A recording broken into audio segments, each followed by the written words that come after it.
అందరికీ నమస్కారం అండి. హాయ్ అండి. మేము ఊరెళ్తుంటే అసలు దారి పొడుగునా మొత్తం కోతులేనండి. వాటిని చూస్తే చాలా జాలనిపిచ్చింది.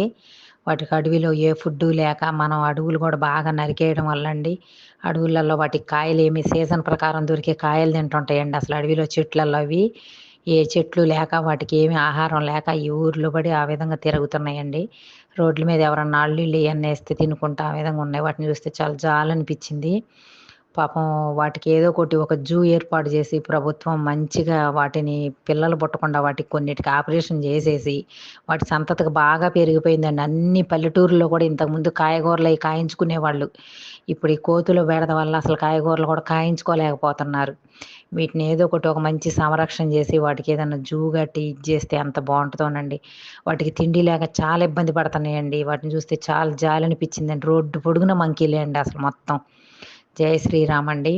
ఒకప్పుడు వానర సైన్యం అంటే ఎంతో గొప్పగా చెప్పుకునేవాళ్ళు. మన సీతమ్మ వారిని రక్షించిందే వానర సైన్యం. అసలు ఆమె జాడ కనుక్కున్నదే వానర సైన్యం అండి. అలాంటి వానర సైన్యం ఇప్పుడు రోడ్ల మీద తిరుగుతుంటే చాలా బాధ అనిపించిందండి అసలు. జై శ్రీరామ్ అండి. నా బొమ్మరిల్లు ఛానల్ సబ్స్క్రైబ్ చేసుకోండి, లైక్ చేయండి, షేర్ చేయండండి.